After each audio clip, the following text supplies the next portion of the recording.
Hi everyone, and welcome back to the YouTube channel. This year, it's a new year and I want to do more new things in the kitchen. If you saw my last video, it was a 30-minute mozzarella and it's a recipe from the New England cheese making kit. I've done well with it and I've been using it for over 6 months and I've had pretty good success with it. Farmhouse cheeses can vary greatly. Your grandma, my grandma, great grandma, they didn't have online to order supplies. So I've been delving more into cheeses that I can make old-fashioned style with things like vinegar, canning supplies, things that are readily available to get locally without having to be shipped in. Today, I am working on a farmhouse cheese. One of my kids' favorite cheese over the years has been a soft cheese, the laughing cow cheese that you get in a little round disc. With 7 people in my house, I don't even know how big that is. Those little wedges are maybe an ounce or 2. It goes very fast and the expense is too high. We have a cow, we have fresh milk, and I tend to skim my milk to make butter. So I have that going on today. This is a little over a half a gallon. The recipe is 2 cups of milk, a 1/4 cup of vinegar, and up to a teaspoon of salt, depending on your taste. The kids really like the salted or flavored cheeses more than unsalted. They're not so much a fan of the mozzarella cheese, where with this cheese, it's kind of like a paneer. It's a spread, great on crackers and things, not so good for shredding. They like that the salt is incorporated into that, so they really like the taste of it. So I've already skimmed my cream and I have the KitchenAid mixer helping me out in that department on making butter.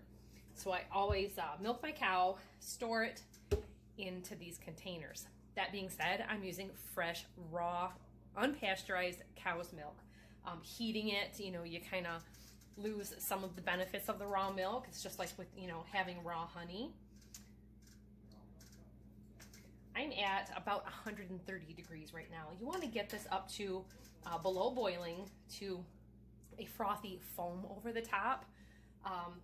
Yogurt's 180 degrees. You want to go hotter than that. So I found anywhere from 190 to 200 degrees. 212 is the boiling point for water, so we want to stay lower than that. I never turn this up high. I let it heat slowly and gradually. Also, I have this heavy stock pot, and this is just a basic stainless steel stock pot that I got at Target many years ago. It's got a thick, heavy bottom. It's not real thin. You don't want to scorch your pan or scorch your milk because you're going to not have great flavored cheese. A quick trick or tip that a lot of cheese makers do is they take an ice cube and they rub that on the bottom of the pan, and it is said that that helps prevent scorching. Well, I don't know whether it's actually true or not. I used to do it, not always so much now. It just kind of depends on the pan. Try it, see if you think that it works, and leave a comment down below and let the rest of us know what you feel. So I've got my milk, salt, use any type of salt you want, Himalayan, table salt, kosher salt, iodized or not, and vinegar. So I'm actually tripling my batch here. I have 6 cups of milk, 3/4 cup of vinegar, and we're going to be doing anywhere from a tablespoon to 3 tablespoons of salt. Now 3 teaspoons, not tablespoons, oh my gosh. We're going to be doing up to 3 teaspoons of salt. That being said, you don't want it too salty, but you want the kids to eat it and enjoy it. So little kids, one of their favorite cheeses always is Cheese Whiz. And we stopped buying that years and years ago. My oldest boys that are 17 and 15 have probably had a dozen jars of Cheese Whiz in their life. We're trying to incorporate some of that type food back to them for treats. There's been some pushback in the grocery department from the family that they're wanting more store-bought things. So we're trying to do more copycat recipes. So I'm just over medium heat, not quite medium high. On my stove, I'm between 6 and 7. In that short amount of time, I've raised almost 20 degrees. So keep an eye on this, don't walk away. I've got this real heavy candy thermometer, which works great for not having to stick your hand down in the pan. I found that when I do yogurt, the small cheese and yogurt thermometer just doesn't have a long enough probing stem to keep my hands safely away from the heat. So I can let this sit here. Sometimes they have a clip that goes right on the back. Mine does. I don't know why I never use it. Maybe it's just that my pan is so large. Yeah, it'll reach in there. No problem. Okay, well now we're going to start using that more. You always learn little tricks, and like I said, you don't walk away from it, so I'm just constantly sticking it back in. Okay, so we're above 190 and just about 200. It's nice and frothy looking there on the edges. See how you can see that? So I have an electric stove. You are going to want to take this right off of that burner so that it doesn't continue to heat. If you have a gas stove, just turning it off is fine. And now, after making sure that's blended, nothing's sticking to the bottom, we're going to go ahead and add our vinegar. Now, a lot of people like to stir it in. When I do my cheese recipes that I have gotten from kits, it always says to like add your vinegar or citric acid in a plunging motion. I just wire whisk it in because it seems to work best for me to just keep incorporating that.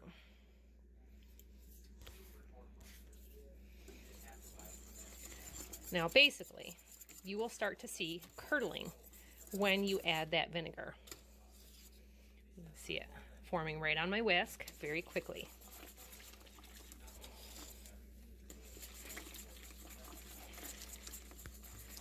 Now it's best to let this vinegar sit and continue to curdle.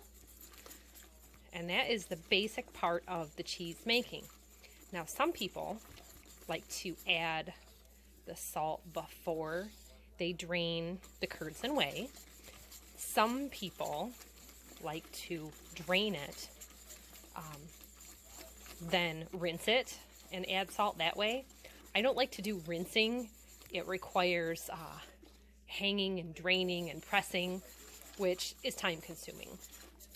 I don't see a reason to have a cheese ball hanging from my sink for an hour that I'm going to forget about. I need to do my cheese and move on with my day. I'm just going to go ahead and take that thermometer out of there. See, all that cheese is already sticking. It's already working. So we're just going to let this sit. You can leave it covered or uncovered, whichever you prefer, and come back to it.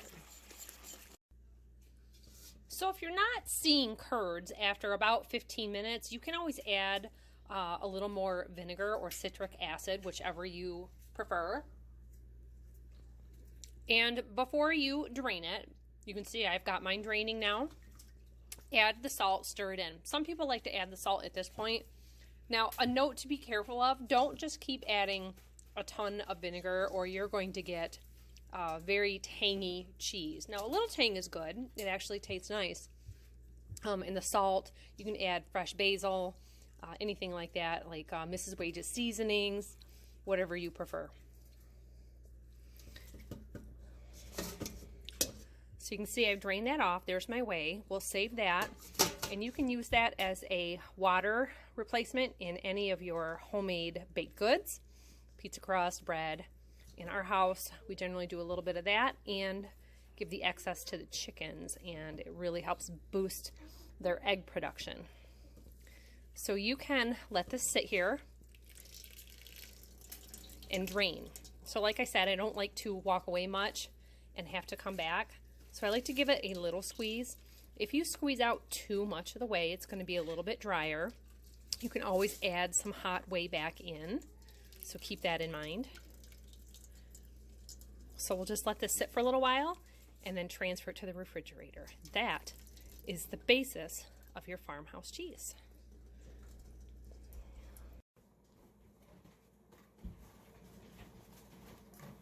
So I've been letting my cheese drain in my cheesecloth and just kind of cleaning up, doing other things. You can do this however you like. I am going to do half for now and half for later. it comes out a lot like a feta cheese, if you ever had that. It is excellent in salads. And that was one expense that I never could like justify. So in my future, in trying out more new cheeses, I'm going to try to change the flavor of this to the flavor of like a blue cheese, because that's a nice addition to a homemade Cobb salad also. And you can see it's not terribly dry, it's pretty nice. And for the most part, it comes right off of that cheesecloth. Some people like to use a flour sack or muslin. Just try to do an unbleached if possible, or whenever possible. All right. Say hi, George. Hi. These kids always got to get in there when the camera's on, don't they? So here's our homemade farmhouse cheese, a wonderful addition to the homesteading kitchen. Thanks for watching, everybody. We'll see you next time.